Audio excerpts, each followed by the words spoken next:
ఈరోజు నేను ఇందాక చెప్పాను కదా, ఒక స్త్రీ తన జీవితంలో ఏ విధంగా శోధన పొందిందో అది ఇప్పుడు చెప్తాను. అసలైన ఉపమానం ఇప్పుడు చెప్తున్నా. ఆ స్త్రీ 2 పిల్లలు, ఒక ఆడబిడ్డ, ఒక మగబిడ్డ. భర్త ఏమో పెద్ద త్రాగిపోతూ కుటుంబంలో వ్యాపారం చేస్తున్నాడు, కానీ చేసిన వ్యాపారం అంతా కూడా త్రాగిడి ఖర్చు పెట్టేవాడు. ఖర్చు పెడుతున్న సమయంలో 2 పిల్లలు, చుంటి పిల్లలు, 3-4 సంవత్సరాలు ఉన్న పిల్లలు అటువైపు పక్కన వేసుకుని ఇంటిని ఒక పోషిస్తూ వచ్చేది పిల్లల. ఈ స్త్రీ పోషిస్తున్న సమయంలో ఈ త్రాగుడికి బానిసైన ఈ యజమాని ఏమయ్యాడంటే ఒక దినాన్ని హఠాత్తుగా ఏమయ్యాడంటే మరణించిన తర్వాత ఆ కుటుంబము ఎలా అయిపోయిందంటే చాలా చెదురైపోయింది. ఎటు కానీ పరిస్థితులకు వెళ్ళిపోయింది. ఎవరు నాకు సహాయం చేస్తారని ఎదురు చూసింది, కానీ ఎంతగానో బాధపడుతూ అలాగే 2 బిడ్డల్ని పోషిస్తూ వచ్చింది. ఒకరోజు ఏమి జరిగిందంటే ఆ ఇంటికి ఈ 3 కూడా చీకటి గదుల్లో కూర్చుంటే ఒకరు తలుపు కొడుతున్నారంట. టింగ్ టింగ్ టింగ్ అని తలుపు కొడుతుంటే ఎవరని చెప్పేసి 2 పిల్లలు, నాన్న ఇక్కడే ఉండండి, కదలకండి అని చెప్పేసి ఈమె లేచి బయటకు వచ్చి తలుపు తీసిన వెంటనే తీస్తే, ఏరి మీ ఆయన నాకు 10 లక్షలు అప్పు తీసుకున్నాడు, 10 లక్షలు అప్పు తీసుకుని నాకు డబ్బులు చెల్లించలేదని చెప్తున్నాడు. ఏంటి, మా ఆయనే 10 లక్షలు అప్పు తీసుకున్నాడా? అది చెప్పాడు, నాకు తీరిస్తేనని చెప్పాడు, అప్పు తీర్చేస్తానని చెప్పాడు, కానీ ఎలాగ మళ్ళీ 10 లక్షలు ఉన్నాయని చెప్తున్నాడు అని చెప్తే, పాపం ఈ స్త్రీ చాలా అమాయకురాలు, ఏమీ తెలియని అమాయకురాలు, చదువు రాదు, ఏమీ రాదు, అమాయకురాలు అన్నమాట. ఒక ఆట ఆడేసుకుందామని చెప్పేసి ఈ అధికారి ఏం చేశాడంటే, ఈడు ఎలాగో చనిపోయాడు, అది తనకు చెప్పే ఉండడు కాబట్టి ఈవిని ఒక ఆట ఆడేసుకుందామని చెప్పేసి ఆడడం ప్రారంభించాడు.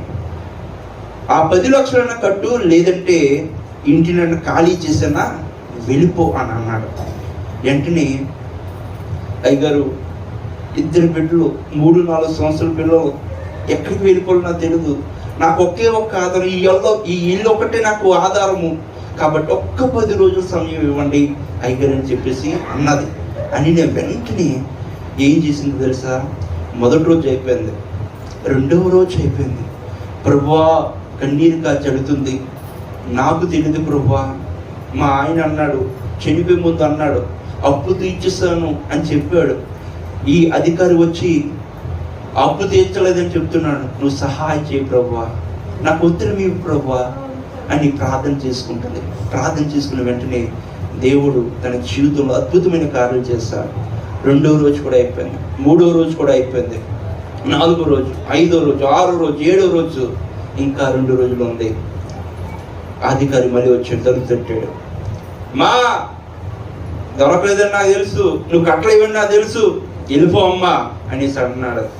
అంటే అధికారితో, సార్ ఇంకో 2 రోజుల సమయం ఉంది కదా, ఈ 2 రోజులు నీకు ఏదో విధంగా నేను చేస్తాను అయ్యగారు, ప్లీజ్ అయ్యగారు అని చెప్పి బతిమాలుకుంది. పోలే, ఈ 2 రోజులు ఏం చేస్తావు అని చెప్పేసి, రేపు వచ్చేసి నేను ఈ సామాన్ని బయట పంపించేస్తాను అని చెప్పేసి గర్వంగా వెళ్ళిపోయాడు. కానీ ఈమె అప్పటి వరకు ప్రార్థన చేసింది, ఇంకా పట్టుదలతో ప్రార్థన చేసింది. ఆ 2 రోజులు కూడా పట్టుదలతో ప్రార్థన చేసింది. 9వ రోజు కూడా అయిపోయింది. ఆఖరిగా 10వ రోజు వచ్చేసింది. 10వ రోజు వచ్చేస్తే కరెక్ట్గా ప్రార్థనలో ఉంది. తలుపు తడుతుంటే వెళ్ళి చూశాడు. ఈ ఆమె చూస్తే అధికారి వచ్చేసాడు. దీని దగ్గర ఏ ఆధారం లేదు, డబ్బులు ఇవ్వలేదు. కానీ 10వ రోజు అయ్యగారు అంటున్నాడు, అమ్మా నీ దగ్గర ఏం తెలియదు కదా, వెళ్ళిపో అని చెప్పేసి అని చెప్తుంటే, అయ్యగారు ఇంకొక 5 నిమిషాలు సమయం ఇవ్వండి అయ్యగారు, ఒక 5 నిమిషాలు. ఏమా ఇన్ని 10 రోజులు ఇచ్చాను, 5 నిమిషాలు ఏం చేస్తావులే అని చెప్పేసి అడిగితే, అయ్యగారు ఒక 5 నిమిషాలు నీకు ఇచ్చేస్తానండి, ఆ రిసిప్ట్ అయినా చూసాను ఇచ్చేస్తానని చెప్పేసి చెబితే, వెంటనే అధికారిని బయట పెట్టేసి ఏం చేసింది తెలుసా, లోపల గదిలోకి వెళ్ళి ప్రార్థన చేసింది. ఏం చేసింది? ప్రార్థన చేసింది. వెంటనే ఆ కుమార్తె భార్య, ఆ స్త్రీ కూడా ఏం చేసిందంటే మోకాళ్ళ మీద ప్రార్థన చేసుకుంటున్నాడు. తనకి ఒక 2 సంవత్సరాలు బాబు ఉన్నాడు కదా, ఆ బాబు ఏం చేస్తాడంటే నాలక అమాయకుడు, ఏం చేస్తాడో వాడికి తెలియదు. చిందర విందరగా ఆడుకుంటున్నప్పుడు వాళ్ళిద్దరు ప్రార్థన చేస్తున్న సమయంలో ఆడికి చిన్న పిల్లాడు కదా, చిన్నవి చూస్తే ఆకర్షించి పడిపోతాడు కదా. అలాగే ఆ సీతాకోక చిలుక పట్టుకోవాలని ఏమయ్యాడు, ఆశపడ్డాడు. ఆ సీతాకోక ఎవరికైనా అందుతుందా? అంకదు.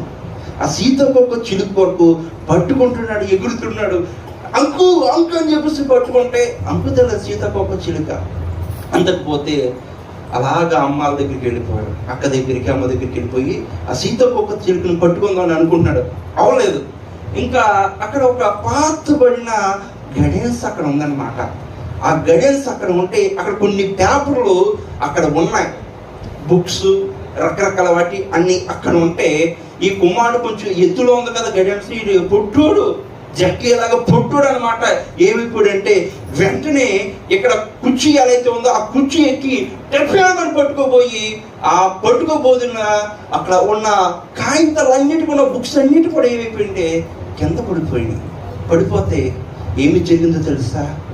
అమ్మ లేచి, ఒరే బయట చూస్తేనేమో అప్పు తీర్చలేదని చెప్తున్నారా, ఇప్పుడు నువ్వేమో ఇలాగా ఇటువంటి పరిస్థితులు నన్నెందుకు ఎంత ఇబ్బంది పెడుతున్నారు బాబు అని చెప్పి ఆ తల్లి ఏం చేస్తుంది తెలుసా? సర్దుకుంటుంది. అమ్మా బయట ఉన్న అధికారి అయిపోయింది సమయం రా అంటే అయ్యారు వచ్చేస్తుందని చెప్పేసి ఈ పుస్తకాలు సర్దుతుంది. ఒరే ఒరే అయిపోయింది టైము, ఒరే స్లిప్ అయినా ఇవ్వాలరా అన్నట్టు. ఎలాగరా అంటే ఆ కాగితాలు అన్నిటి కూడా పైన పెడుతుంటే దొరికిందండి ఆ స్లిప్. ఆ బుక్ లోపల ఉండి ఆ కాగితం కట్టిన రసీదు ఉంది. వెంటనే ఆ రసీదు చూసుకుంటుంది. చూసిన వెంటనే దేవా నీకు స్తోత్రాలయ్య అని చెప్పేసి వెంటనే అప్పటి వరకు బాధలో ఉన్న వ్యక్తి, అప్పటి వరకు శోధనలో ఉన్న వ్యక్తి వెంటనే ఆ రసీదు చూసిన వెంటనే ఎక్కడ లేని ఆనందము తన జీవితంలో వచ్చేసి, అయ్యారు ఇదిగోండి మీరు అడిగిన 10 లక్షలుగా కట్టిన రసీదైనా ఇమ్మన్నారు కదా, ఇదిగోండి అయ్యారని సంతోషంగా చెప్పింది. దేవుని నామానికి హల్లెలూయా. ఈ రాత్రికాల సమయంలో నీ జీవితంలో కూడా సహాయం కొరకు ఎదురు చూస్తున్నావా? దేవుని ఏ మేలు చేస్తని బాధపడుతున్నావా? కానీ తన జీవితంలో ఏం జరిగింది? ఆఖరికి ఏమీ లేదు అన్న సమయంలో దేవుడు చివరి నిమిషంలో ఆ సీతాకోక చిలుక ద్వారా తన జీవితంలో గొప్ప కార్యం జరిగింది. నీ జీవితంలో కూడా ఏదో ఒక గొప్ప కార్యం చేయబోతున్నాడు. కాబట్టి ఆమె